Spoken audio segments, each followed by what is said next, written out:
तक आपने देखा कि कैसे जिनवू उन सभी हंटर को मारकर दिखाने के बाहर आता है। अब आगे एपिसोड के स्टार्टिंग में हम देखते हैं हंटर ऑफिस में मैनेजर वू को उनका वर्कर तहखाने के बारे में बताता है। वर्कर कहता है उस तहखाने में 6 हंटर मारे गए और जिंदा बचने वाले एक ई रैंक का और एक डी रैंक का हंटर है। मैनेजर वू कहता है वो भाग निकल गए होंगे, ये बहुत आम बात है। फिर वर्कर कहता है न कि वो जिंदा बचे बल्कि उन्होंने बॉस को भी मारा है। डी रैंक हंटर जिन्हों के पास बहुत महंगा कवच था इसलिए उसने बॉस को हराया होगा। मैनेजर वू कहता है तो ये सब मुझे क्यों बता रहे हो, इसमें शक करने जैसा क्या है।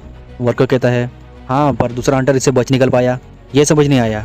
इससे पहले भी वो प्राचीन तहखाने से भी बच निकला है, उसका नाम जिनवू संग है और उनमें मरने वाला हंटर डोंगसंग भी था। सीन शिफ्ट होता है जिनवू के घर पे। जिनवू घर चिकन और बियर लाता है। जिनवू चिकन खाता है और उसके बाद बियर पीता है। तब स्क्रीन ओपन होती है और जिनवू को पता चलता है उसे बियर पीने से कोई भी नशा नहीं होगा। फिर जिनवू खाना खाने के बाद बियर का पूरा बॉक्स अपने कमरे में ले जाता है और बहुत सारी बियर पीने लगता है और कहता है मुझ पर नशा नहीं चढ़ रहा, जरूर ऐसा किसी खास एबिलिटी की वजह से होगा।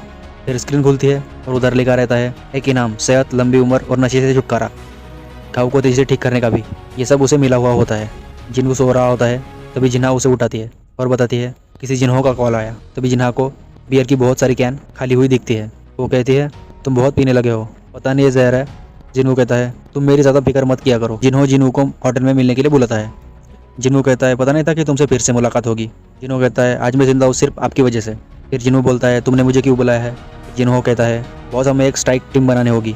जिन्हों नहीं कहता है और बोलता है मेरे पास मजाक करने का कोई समय नहीं है। जिन्हों कहता है मुझे एक लाइसेंस कमांडर बनना है और मुझे कमांडर बनने के लिए कम से कम 20 राइड का एक्सपीरियंस तो चाहिए। फिर जिन्हों को एक ऑफर देता है 19 सी रैंक गेट के बदले में आपको $30 बिलियन दूंगा। फिर भी जिन्हों नहीं मानता है और नहीं कह देता है। जिन्हों फिर से कहता है अगर आप मेरे साथ काम करेंगे तो मैं आपका राज राजी रखूंगा। जिन्हों ये सब सुनकर चुपचाप चला जाता है। सीन शिफ्ट होता है और हमें देखता है डोंगसंग का भाई। डोंगसंग का भाई कहता है 2 लोग उस तहखाने से बाहर आए हैं, मुझे उनके बारे में जानना है।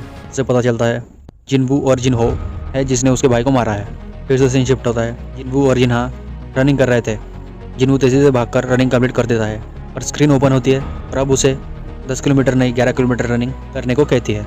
जिन्हा उसके पास पहुंचती है, वो बहुत ही ज़्यादा थक चुकी थी। सामने देखती है तो जिनवू फिर से रनिंग करने जा रहा था।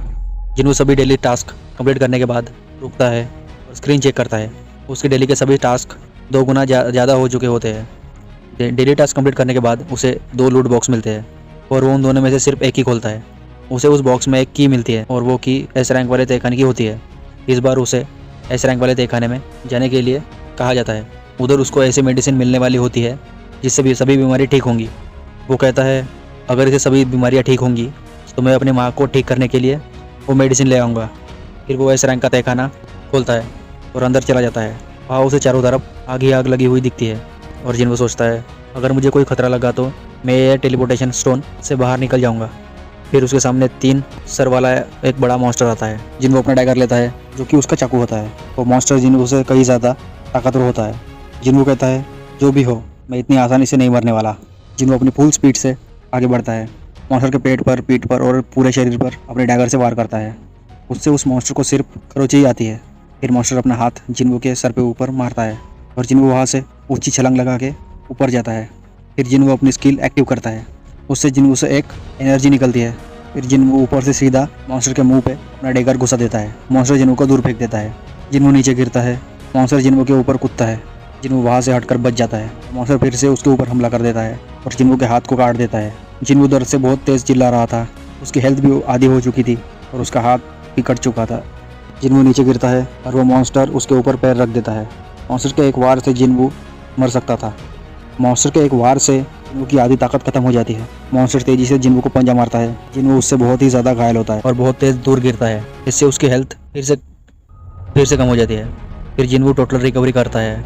इससे उसका कटा हुआ हाथ और उसकी ताकत फिर से बढ़ जाती है और स्पीड में जाकर मॉन्स्टर के मुंह पे मारता है। उसे लगता है काम हो गया। मॉन्स्टर उसको फिर से दूर फेंक देता है। मॉन्स्टर जिन्वू के ऊपर बहुत तेज़ी से वार करता है और जिन्वू उससे बच जाता है। ये सब थोड़ी देर तक चल रहा था। फिर वो मॉन्स्टर जिन्वू को अपने पंजों में फंसा देता है और जिन्वू को पटक कर मार देता है। जिन्वू के मुंह से खून निकल रहा होता है। फिर जिन्वू उससे भागकर एक दीवार के पीछे छिप जाता है और सोचता है कि अभी उसे टेलीपोर्टेशन स्टोन का इस्तेमाल करना होगा और यहाँ से वापस जाना होगा। तो ये मॉन्स्टर उसके ऊपर फिर से हमला करता है और वो स्टोन जिन्वू के हाथ से गिर जाता है। जिन्वू उस मॉन्स्टर से बच के भागता है और फिर से छुपता है। अब जिन्वू की हालत बहुत ख़राब थी। मॉन्स्टर के एक वार से जिन्वू मर सकता था। जिन्वू स्क्रीन से एक मेडिसिन निकालता है और पीता है। उससे उसकी थोड़ी हेल्थ बढ़ जाती है। फिर उसके पास जहर होता है। वो सोचता है बियर का मुझ पर कोई असर नहीं हुआ, जहर का भी नहीं होगा, इसे पीऊँगा तो मेरी हेल्थ और बढ़ जाएंगी। जिनवू ने जैसा सोचा था वैसा ही होता है, उसकी हेल्थ फिर से बढ़ जाती है। फिर मॉन्स्टर उसे ढूंढ लेता है, उस पर फिर से जानलेवा हमला करता है। जिनवू के खून में जहर था, उसका खून मॉन्स्टर के आँख में चला जाता है और मॉन्स्टर की आँख फूट जाती है। ये देखकर जिनवू उसके ऊपर हमला कर देता है और उसको अभी भी सिर्फ खरोंच आ रही थी। जिनवू अपने दोनों हाथों से मॉन्स्टर का मुंह पकड़ देता है। मॉन्स्टर उसे फिर से दूर फेंकता है और जिनवू को अपने दांतों में फंसा देता है। तभी जिनवू अपना टैगर मॉन्स्टर के आँख में मार देता है, इससे उसकी आँख फूट जाती है। जिनवू मारते ही रहता है उसकी आँख पर जब तक वो मर ना जाए। फिर मॉन्स्टर मर जाता है। फिर मॉन्स्टर और जिनवू एक साथ नीचे गिरते हैं। जिनवू की हालत बहुत ही ज़्यादा ख़राब होती है और उसके शरीर से बहुत सारा खून निकलता है।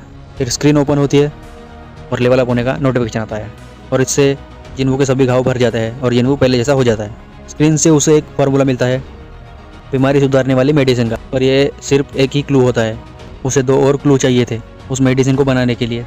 उसे और अंदर जाना होगा मेडिसिन के लिए, और वो बहुत ज़्यादा थक चुका था, इसलिए वो सोचता है फिर कभी जाऊँगा, कसम खाता हूँ। अगले एपिसोड के लिए चैनल को सब्सक्राइब करें। Thank you for the watching this video.